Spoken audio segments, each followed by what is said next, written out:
ಸ್ವಾಭಿಮಾನಿ ನ್ಯೂಸ್ಗೆ ಸ್ವಾಗತ. ಇಂದಿನ ಪ್ರಮುಖ ಸುದ್ದಿಗಳು.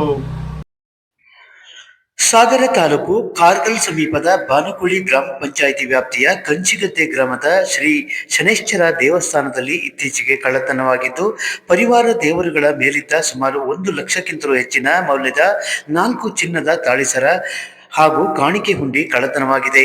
ಇತ್ತೀಚೆಗೆ ಈ ಭಾಗದಲ್ಲಿ ಕಳ್ಳತನ ಘಟನೆಗಳು ಹೆಚ್ಚುತ್ತಿದ್ದು, ಶಿವಮೊಗ್ಗ ಜಿಲ್ಲಾ ರಕ್ಷಣಾಧಿಕಾರಿಗಳು ಈ ಬಗ್ಗೆ ಸೂಕ್ತ ಕ್ರಮ ವಹಿಸಬೇಕು ಎಂದು ಕಂಚಿಗದ್ದೆಯ ಶ್ರೀ ಶನೈಶ್ಚರ ದೇವಾಲಯದ ಕಾರ್ಯದರ್ಶಿ ಮಹೇಶ್ ಮನವಿ ಮಾಡಿದ್ದಾರೆ. ಈ ಸಂದರ್ಭದಲ್ಲಿ ಕೆಆರ್ಎಸ್ ಪಕ್ಷದ ಸಾಗರ ತಾಲೂಕು ಪ್ರಧಾನ ಕಾರ್ಯದರ್ಶಿ ನಾಗಭೂಷಣ್, ಗಿರೀಶ್ ಶೇಟ್, ಗಣಪತಿ ಮುಂತಾದವರಿದ್ದರು.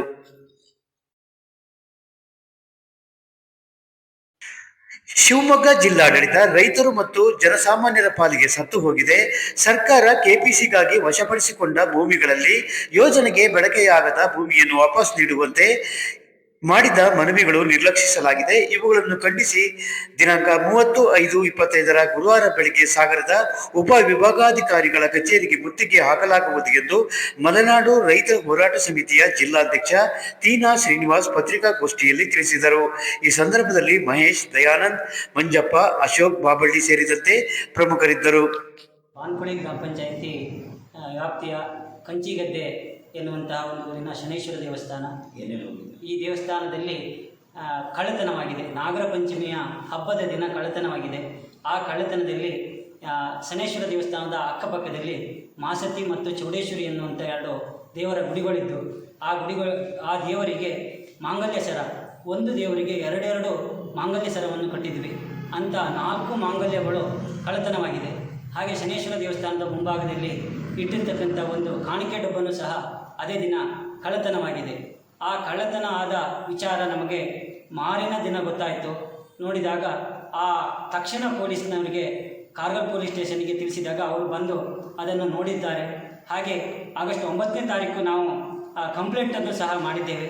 ಇದುವರೆಗೂ ಸಹ ಜಿಲ್ಲಾ ಪೊಲೀಸ್ ಅಧಿಕಾರಿಗಳಲ್ಲಿ ನಾವೊಂದು ಮನವಿ ಮಾಡ್ತಿದ್ದೇವೆ. ನಮ್ಮ ಭಾಗದಲ್ಲಿ ಇರ್ತಕ್ಕಂತಹ ಈ ನಮ್ಮ ಆರಾಧ್ಯ ದೇವರಾಗಿರ್ತಕ್ಕಂಥ ಶನೈಶ್ವರ ಸ್ವಾಮಿಯ ಆಭರಣಗಳು ತಕ್ಷಣದಲ್ಲಿ ಬರಬೇಕು.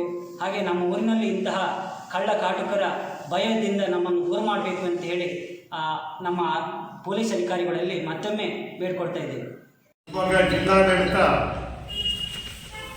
ರೈತರು ಮತ್ತು ಜನಸಾಮಾನ್ಯರ ಪಾಲಿಗೆ ಸತ್ತೋಗಿದೆ.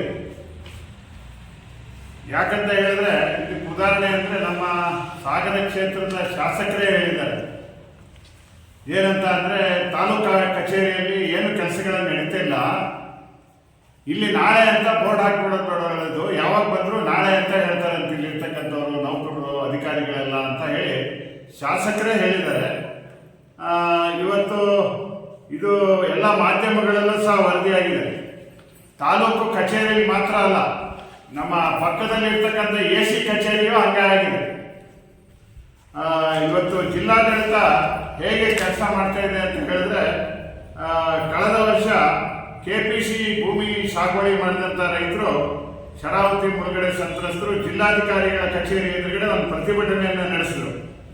ಪ್ರತಿಭಟನೆ ನಡೆಸಿದಂಥ ಸಂದರ್ಭದಲ್ಲಿ ಜಿಲ್ಲಾಧಿಕಾರಿಗಳಿಗೆ ಒಂದು ಮನವಿಯನ್ನು ಕೊಟ್ಟು ಆಗ್ರಹಪಡಿಸಿ ಈ ಮುಳುಗಡೆ ಸಂತ್ರಸ್ತರಿಗೆ KPC ಜಮೀನು ಅಂದರೆ KPC ಅವರು ಲಿಂಗನಮಕ್ಕಿ ಡ್ಯಾಮ್ ಕಟ್ಟೋ ಹೊತ್ತಿಗೆ ಭೂಮಿಯನ್ನು ಸ್ವಾಧೀನ ಪಡ್ಕೊಂಡು, ಭೂಸ್ವಾಧೀನ ಕಾಯ್ದೆಯಲ್ಲಿ ಏನಿದೆ ಅಂದರೆ 5 ವರ್ಷದೊಳಗೆ ಯಾವುದೇ ಉದ್ದೇಶಕ್ಕೆ ಭೂಸ್ವಾಧೀನ ಮಾಡ್ಕೊಂಡಿದ್ರೆ, ಯಾವುದೇ ಇಲಾಖೆ ಸರ್ಕಾರ ಮಾಡ್ಕೊಂಡಿದ್ರೆ 5 ವರ್ಷದೊಳಗೆ ಅದನ್ನು ಬಳಸ್ಕೊಳ್ಬೇಕು ಅದೇ ಉದ್ದೇಶಕ್ಕೆ. ಇಲ್ಲ ಅಂದರೆ 5 ವರ್ಷದ ನಂತರ ಅದನ್ನು ವಾಪಸ್ ಕೊಡಬೇಕು ಅಂತ ಹೇಳಿ ಕಾಯ್ದೆ ಇದೆ. ಅದ್ರ ಪ್ರಕಾರ ವಾಪಸ್ ಕೊಡಬೇಕು ಅಂತ ನಾನು ಕೊಟ್ಟ ನಂತರ ಇವತ್ತು ಜಿಲ್ಲಾಧಿಕಾರಿಯವರು ಒಂದು ಪತ್ರ ಬರೆದ್ರು. 18/10/2024 ಒಂದು ಪತ್ರ ಬರೆದು AC ಅವರಿಗೆ ಈ ವಿಚಾರದಲ್ಲಿ ಪರಿಶೀಲಿಸಿ, ಸ್ಥಳ ಪರಿಶೀಲಿಸಿ ಮುಂದಿನ ಕ್ರಮ ಕೈಗೊಳ್ಳಿ ಎಂದು. ಈಗ 1 ವರ್ಷ 1 ತಿಂಗಳಾಗಿದೆ. AC ಅವರು, ಆಗಿನ AC ಅವರು ತಹಸೀಲ್ದಾರ್ಗೆ, ಸಾಗರ ಹೊಸನಗರ ತಹಸೀಲ್ದಾರ್ಗೆ, ಆಮೇಲೆ ಹೊಸನಗರ ಸಾಗರ ಭೂ ದಾಖಲೆಗಳ ಸಹಾಯ ನಿರ್ದೇಶಕರಿಗೆ ADLR ಅವರಿಗೆ ದೂರನ್ನು ಕೊಟ್ಟರು.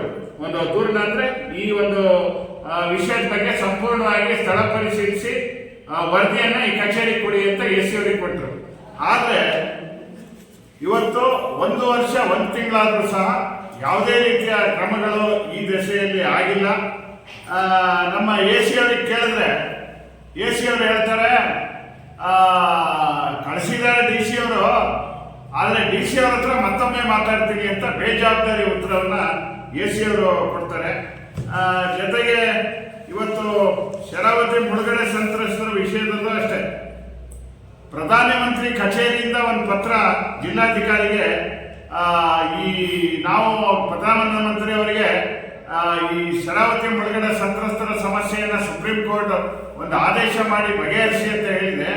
ಅದನ್ನ ಬಗೆಹರಿಸೋದಕ್ಕೆ ವಿಳಂಬ ಆಗ್ತಾ ಇದೆ ಅಂತ ಪತ್ರ ಬರೆದಾಗ ಪ್ರಧಾನಮಂತ್ರಿ ಕಚೇರಿಯಿಂದ ಜಿಲ್ಲಾಧಿಕಾರಿ ಕಚೇರಿಗೆ ಒಂದು ಪತ್ರ ಬರುತ್ತೆ. ಜಿಲ್ಲಾಧಿಕಾರಿಯವರು ಶಿವಮೊಗ್ಗ ಜಿಲ್ಲೆಯ ಎಲ್ಲ ತಹಸೀಲ್ದಾರ್ಗಳಿಗೆ ಈ ವಿಷಯದಲ್ಲಿ ವಿಷಯವನ್ನ ಪರಿಶೀಲಿಸಿ ನಿಯಮಾನುಸಾರ ಕ್ರಮ ತಗೊಳ್ಬೇಕು ಇದ್ರ ಬಗ್ಗೆ ಅಂತ ಹೇಳಿ ಇವತ್ತು ಎಲ್ಲ ತಹಸೀಲ್ದಾರಿಗೆ ಪತ್ರ ಬರೆದಿದ್ದಾರೆ. ತಿಂಗಳಾದ್ರೂ ಇದುವರೆಗೆ ಈ ಒಂದು ವಿಷಯದ ಬಗ್ಗೆ ಒಂದು ಕ್ರಮ ಆಗಿಲ್ಲ.